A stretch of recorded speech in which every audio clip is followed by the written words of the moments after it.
Hi, it's TechPixies here. Joy Foster, founder of TechPixies and the host of the Sparkle and Thrive podcast.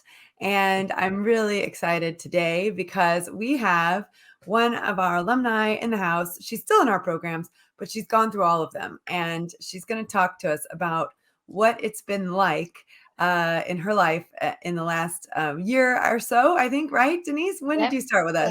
January last year. Yeah. January last year. Okay, so it's been about a year and 4 months, right? So 16 months, which is a fantastic amount of time to get stuck in. You've done Dream Builder, you've done social media management certification, and you're doing social media accelerator. Oh, social media. That's right. You came in through Social Media Accelerator. That's a program we no longer offer, but it was a 6-week starter program in social media.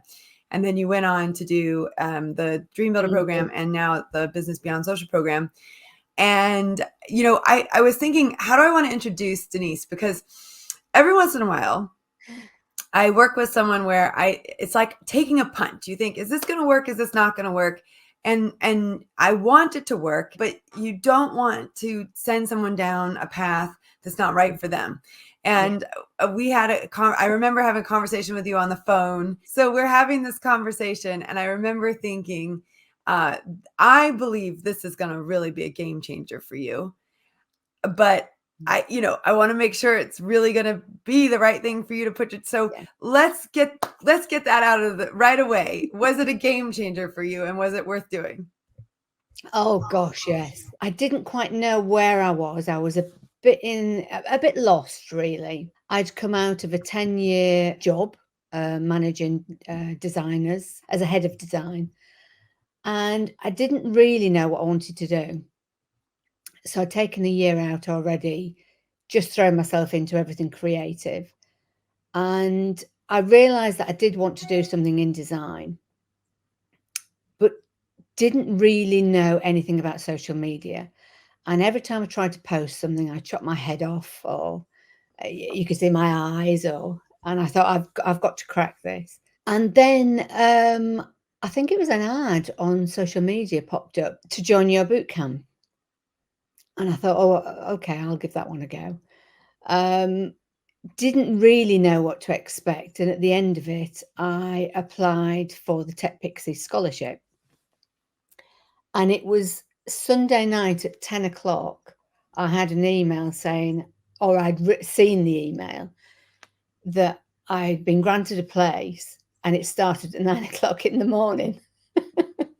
So it was all a little bit, and there was quite a lot of things I'd dipped my toe in. So it'd taken a year to realize that I did want to stay in design. I just didn't want to manage people. I wanted to actually do the job. And that's where my passion and my love came from. But I didn't have a roadmap. I didn't really know where I was going to go, how I was going to do it. And the social media accelerator just stopped me being frightened of social media. And I thought, okay, I can use this. But everything really changed on the Dream Builder. I'd read a book the year before, The Artist's Way with Julia Cameron. And that was the first time I'd really been open to possibilities and just been positive and open to things. And the Dream Builder was sort of an extension of that. And it really made me delve into what I wanted and why. And I don't think I'd ever really thought about that. I'd been a mum, and he's now 28. It was the first time I'd really thought about me and what did I want. And it started 30 years ago when I went to uni to do museum and exhibition design. But it's sort of come full circle. I had to wait all that time. And I've loved being a mum. I mean, that's the best thing I've ever done. But then going into the business beyond social, that I always thought that because you were a creative, you couldn't be a business person. And the business beyond social really made me believe that if you're shown a bit of guidance and a roadmap of how to do things, you can actually do anything and open your mind to that. So I think the business beyond social has been the biggest change for me in the TechPixie world. and having all the support in there with the people on my course, my cohort, a lot of who I've worked with now. Yeah, so I think the whole TechPixie journey has just been such an eye-opener. It's shown me a way of doing something that I had no idea that I could do. No, it's been pretty good. Well, and I want to just go back to sort of pre-Tech Pixies, right? You've taken this year to sort of discover who you are. Yeah.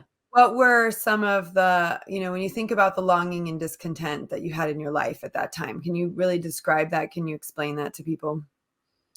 I had no idea what I wanted to do. I started off designing, but then became a manager. I think it's just one of those things that automatically happens. And I sort of lost a little bit of love for it all. And the company I was working for were bought out by a great big multinational company. We had COVID in the middle of that. So all those things that I'd been doing to substitute that sort of creativity, going on lots of lovely holidays, traveling all across the world, going to museums and exhibitions, and that all stopped with COVID. And I didn't have any of that. So I was managing a team, watching them being creative and feeling a little bit frustrated, I think. I just thought I didn't want anything to do with design. I was very dissatisfied with what I was doing and just decided, I'm just going to walk away from this, to my parents' horror.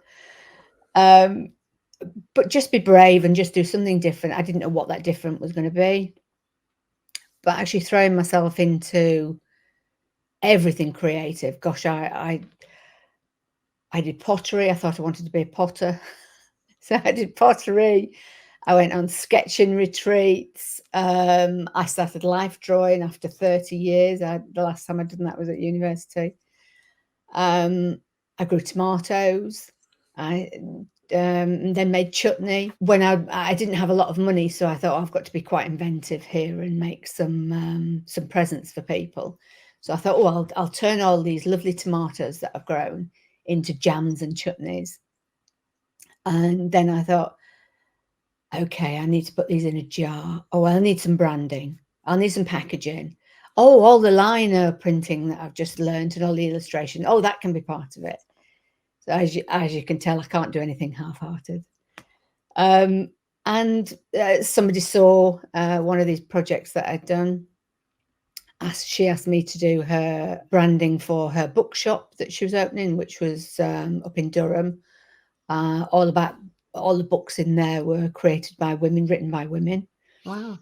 And I really didn't want to do it. I didn't have any confidence. I was really lacking in confidence. I think it's important to talk about that, because here you are, this woman who's had this amazing career in design and then moved up to the management level, and you've taken time off, and then your confidence just drops. Oh, yeah, So I had no confidence at all.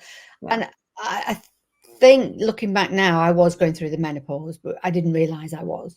Yeah. And I was in this job of 10 years thinking, I can't do this. I don't know what I'm doing. And couldn't remember anything, had horrible fog brain. And I think I just wanted to get away from that. Yeah. But when people could see, I couldn't see that. When people were saying, oh, could you do that for me? I was like, oh God, no, I couldn't do it.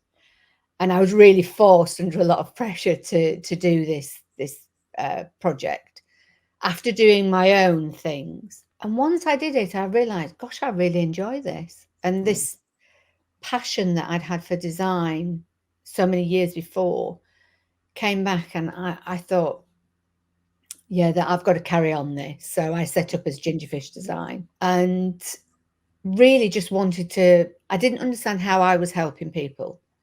I think that was my lack of confidence. I didn't understand how my skills could help other people. And it wasn't until I'd done 2 or 3 of the projects, the branding projects, that how excited people were with their new branding, their new logo that was telling their story. I think I think that's only clicked since January this year. That's taken me 2 years to get to that point. Yeah, and that's really interesting because one of the very first things I say on the Superhero Bootcamp is your message is more important than your fear. You know, the gift you have to give to the world is way more important than your fear. And I didn't know what that was. Yeah, and also when you don't have confidence in your skills, you like, you know, the putting it out there is even more scary. So what's really interesting to me too, and I think we, you know, hope we get to tell this story because I think it's important for your journey.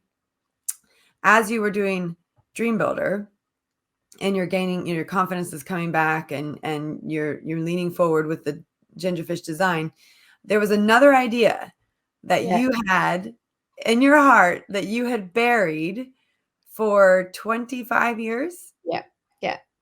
Yeah. And I literally just looked on my vision board that I did last January, and it's not on my vision board because it was too big a thing for me to think of. I've always been a storyteller, love stories, connections. And when my son was very little, I collected everything. Every milestone that he did, I collected. I created postcards out of his pictures he'd drawn. I made a rug out of one of his pictures that he'd drawn. I was really big on trying to capture all those special moments. And when he lost his tooth, his first tooth, the tooth fairy became a really big thing in our house. And I went into it 100%. The tooth fairy turned up with silver coins wrapped in little paper parcels that had sprinkles in them. And one day I was trying to get his tooth from under his pillow. And it was this tiny little weeny tooth. And I was trying not to wake him up. And I thought, oh, there's got to be a better way of doing this. So I decided to make a little pillow. It started off as a little pillow that's hung on his door that I didn't then have to go anywhere near his bed. He'd put the little tooth into the pocket and then I could put the messages in there. And then he sort of grew up, stopped believing in tooth fairies, and I put the idea away. Thankfully, he's 28 now. And while I was going through the Dream Builder, that just kept coming up, the tooth fairy, and I didn't know why. And somebody suggested, well, why don't you do it as a pattern so that other people can make their own? And it was a bit like a light bulb moment, thinking, oh, okay, then they could have the tooth fairy story and they could capture their own memories and create magical moments themselves. So, as I say, it's not on my vision board because it only sort of occurred while I was doing the Dream Builder. So, but the idea to do this had come up, and you thought about commercializing it, and you don't have to go into who shot your dream down, but someone very close to you who you love very much. Yeah, they sort of said, well, what is it? Is it a pillow? Is it a toy? What is it? And I couldn't answer it. I didn't know what it was. So I put it away. And I'd looked at it a couple of times over the last 20 odd years as I sort of developed my skills in design, because I did lots of children's interactives when I worked in museum and exhibition design. So there was always something there with explaining things to children and getting that joy in there. But because I didn't understand the business side of it as well, I didn't know how to make this work. And because I'm a designer, really, I've understood now I'm a designer. I didn't want to sit there all day making the toys. I wanted to create more ideas for things. So the idea of the pattern actually made me think, oh, okay, there might be a way of bringing this into the world. So I decided to do a little stall in December just to test the idea out. And it was still really scary because I'd not told anybody really about this. A few people knew about it in my close circle. But a friend of mine came and helped me do a craft stall. And I thought, well, I'll just see, you know, if people say no, then that's it. It'll go away again and I won't ever bring it out again. But the key is you were taking a step in the direction of your dream. Like when you imagined it all working out, it was like, go do this craft fair and see what happens. I mean, I've always had a picture in my head of them. I've always been able to imagine them, and their story. They've got a huge backstory, and it was quite an eye opener to put it out there and let people see it in the real life, because I turned all these patterns into actually 4 characters, the Wobblies. Yeah. Do you have a wobbly with you? Yeah. So describe the wobbly just in case someone's listening rather than watching. So they're not your typical blonde-haired, blue-eyed, pretty fairies. They're the ones that always wanted to be a fairy, tooth fairy, but they're maybe not very confident. They've maybe got big, long legs, nice, round, fat bodies. But they're very helpful. They're very kind. And it's not all about what you look like. So I think that was the thing I was trying to get, the story I was trying to get across. And because there was a crisis in Fairyland, there's not enough tooth fairies. So that was my backstory. So they had to recruit trainees. And the trainees were sent out to start collecting teeth because there was a big crisis. Lots of children were putting their teeth under the pillar, and they had decay in them. They weren't looking after their teeth very well. So the trainees have got to help the children look after their teeth, so that all the magical powers from the teeth can be collected. And that was sort of my backstory. So I didn't want them to be this pretty thing. You know, people online do lovely little pretty dolls, and they weren't meant to be that. It was something that was, they had something special in their heart. Yeah, I turned them into a pattern and then created the patterns. And you went to this craft fair in December to validate the idea, and it Yeah. turns out people think it's a great idea. Yeah, I couldn't believe the response, and I thought, oh, nobody will want to make them. You know, even if they like them, they'll just want to buy them. And we did a little survey, and it was sort of 50-50. So it really sort of gave me another push to carry on with it now. And I'm going to launch in the next couple of months. They'll be on Etsy. I'm just finishing off the patterns now, and I've got about 10 people that will make one.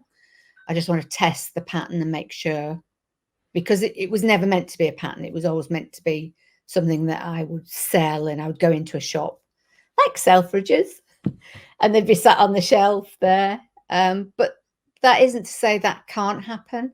Yep. I think if I now believe I can do the patterns, then kits, and then products. But just actually getting them out of my head, the confidence of doing that, really, there was something on one of the dream builders, and it said I was bouncing between design and the Wobblies, and thought I had to do either or. Yeah.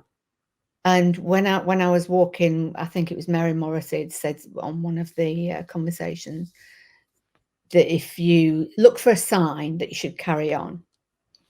And I was going for a walk on a morning, and a run as well, doing my running.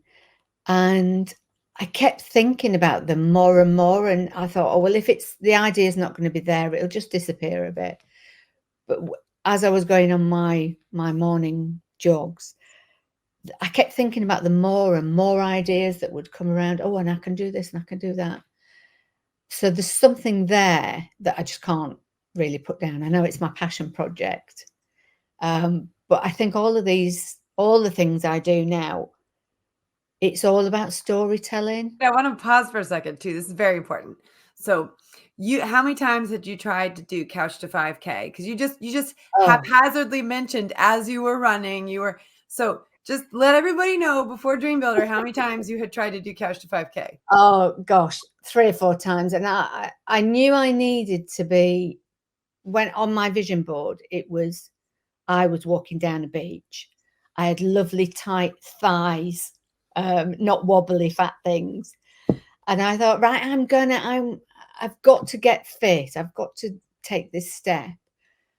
So I started on the couch to 5K, and everybody who knows me was very, very shocked, because I was a little bit of a couch potato, and I wasn't very good at exercise.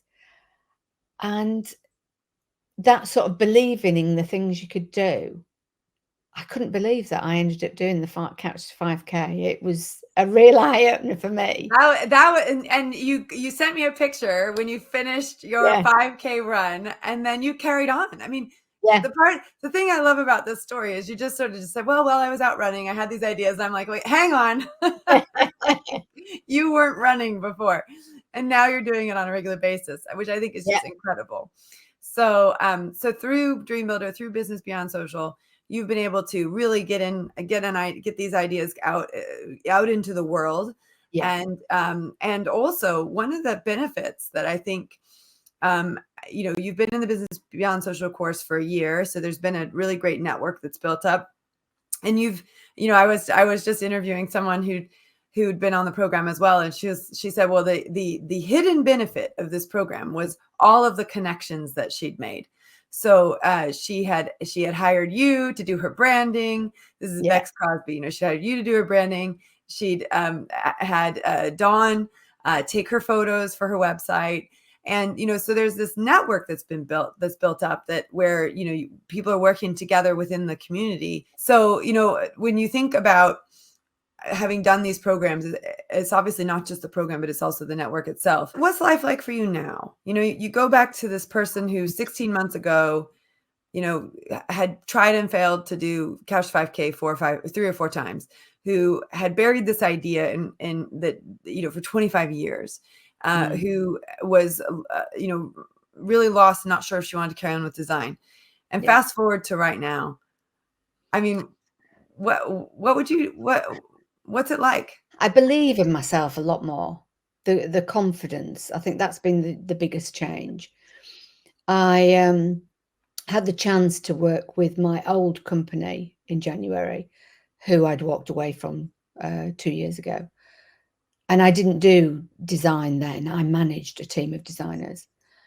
And going in, it felt like coming full circle, because I went in to do the design as a freelancer and realized, gosh, I don't want to be back in that world of being corporate full time. I love my job now. I love the freedom I've got, because they paid me quite well as well. I managed to save quite a few months money. But I think that validated my skills going back there, and it was quite nice. It sort of closed a loop.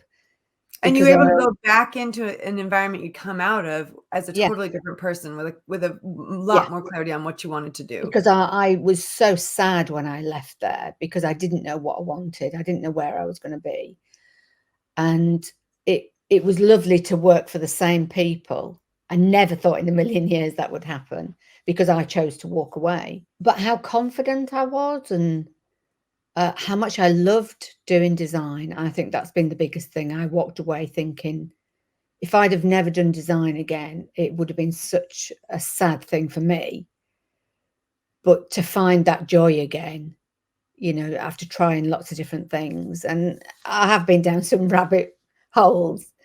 But yeah, really the confidence and just the belief that I can do whatever I want to do, really. I will figure it out, and I'm quite resilient. A friend of mine always says, "Oh, I know you'll sort it out. I know you'll be fine." And I didn't understand what she meant by that, but she could see it from the outside, that I will always figure it out, and I'll get there. But I just didn't believe that. But now I do believe that. Yeah. Yes, and that's so important. This idea that you go from not believing something to believing something, and it's actually happening in your brain, right? So we have a certain way of thinking, and that thinking tone affects how we feel, and then the thoughts and feelings repeated over and over again create a belief system. And if we're not working on changing the thoughts and changing the feelings, that belief system will just run us on default. Yeah. And what you have learned to do in the last 16 months is really tap back into that power that you've always had. Yeah. But then and start to believe it's there again. And I think I remember when we first talked going, if she shows up, if she does the work, this is going to work for her. Right. And that's how I always say that. I say, if you show up and you do the work works. Right. So, you've been someone who really did the work across all 3 of the programs you were involved in. And it's phenomenal to see where you're at now and see these things coming together. So I guess I'm really grateful to bring you on and to share your story. We have just opened up the Business Beyond Social program again, and we're putting together our next cohort. And we closed the applications last night, and so I'm doing interviews this week. And I think your story is one that is really powerful. So thank you for sharing it with us. What would you like to say to the person who feels the way you felt and really has lost their confidence? What would you like to say to them? I would jump in 100%. You've got to do it 100%. I find that I have to do everything 100%, otherwise I can't get the benefit out of it. But you have to really believe that, trust in the process, it will work. I mean, I've been really like a frightened rabbit throughout some of the Business Beyond Social, because it was so out of my comfort zone. I didn't understand it. But actually, I think it's really been since January, things have started to fall into place and I've understood it. And even when I've panicked and thought, oh, I just don't know what I'm doing, I've trusted in the process and I've followed it 100% and been positive and open to what's come. And just the connections, having that support around you as well. I mean, it is a great place. I've worked with, finished one project with Bex. I'm working with another 2 TechPixies now. I've been able to call on another TechPixies, Nicola Walsh, with my DNS and Gmail. So there's always somebody there in that community. And if you're in any doubt, just put something in the community, and the amount of people that help and come back with things that you had no idea about. Yeah, it's just that collaboration, trust in the process. I think that's the biggest thing. Even though you are scared about it, you don't know if it's going to help you, but just go into it 100% and don't sit on something for 20 years. Take action. I love that. Don't sit on something for 20 years. No. How can people find you, Denise, if they want to find you? So I'm on Instagram and Facebook. Instagram at Gingerfish Design, and with the Wobblies, we are the Wobblies. So watch out for them. They'll be coming in the next couple of months. So I'm really trying not to make everything perfect, which is one of the things, is taking action and just going with it. You can refine things as you go along. So, but that is still something that I focus on a lot. Well, in the very beginning of Dream Builder, we give this code that comes from Henry David Thoreau, and he says, as one advances confidently in the direction of their dream, endeavoring to live a life they imagine. And that's the idea, that you advance confidently in this direction. Yeah. You make a decision, I'm going to do this. You go all in, you get the support that you need, right? I think that's also really important, not to try and do it alone, but to do it with support, because you'll go farther with support. Might go faster on your own, go farther with a group of people or a coach. Mm-hmm. But then he says, endeavoring to live a life they imagine. And that word endeavoring is such a great word, because it means you're not going to do it perfectly. And we always have a done, not perfect rule at TechPixies. So, yes, that's what I'm trying to do every day, is just do something. Don't worry about it being perfect. Yeah. But that support has been the biggest thing. I think I would have given up on a lot of things if I didn't have the support, because other people can see what you can't see. Yes. And when you're feeling a bit down or a bit wobbly, uh, people can help support and say, you know, carry on, keep going. And that is a really big part of the business beyond social, is the support. And Oh. you know, you believing in me. I wouldn't have done half of this if you hadn't have thought I could have done it and kept pushing me. That's So my thank job. you. Yeah, That's it's a what I good love about my job. But I need the people that I work with to actually do the work, and you do. So that was brilliant. Oh, thank you so much for your time, Denise. I really Oh, appreciate it. you're welcome. Thank you, Joy. All right. Well, that was a lovely story, actually, for someone who loves telling stories. That was a lovely story about someone who lost her confidence and refound it again, and now is living her best life, running and designing and launching an idea into the world that's been buried in her heart for 25 years. How incredible is that? So anyway, I'm sending you all lots of love. Thank you for listening to this podcast or watching it. We had a lot of live viewers today. I know they were supporting Denise. And so I know we felt that. Thank you, everybody, for supporting her and for watching her and listening to her. She is a great storyteller, and I'm glad she told her story today. If you need any support from us and you would like to find out about our programs, we have a life coaching program called Dream Builder. We have a social media program called Social Media Management Certification, which includes our 6-week social media accelerator. And we also have our Business Beyond Social, which is really how you build a business after you've started to build your social media following. We would love to support you in any way that we can. You can find out about our latest free programs at TechPixies.com, and you can email us at support@TechPixies.com if you have questions and want to get moving forward with your dreams. Thanks for listening. Speak soon.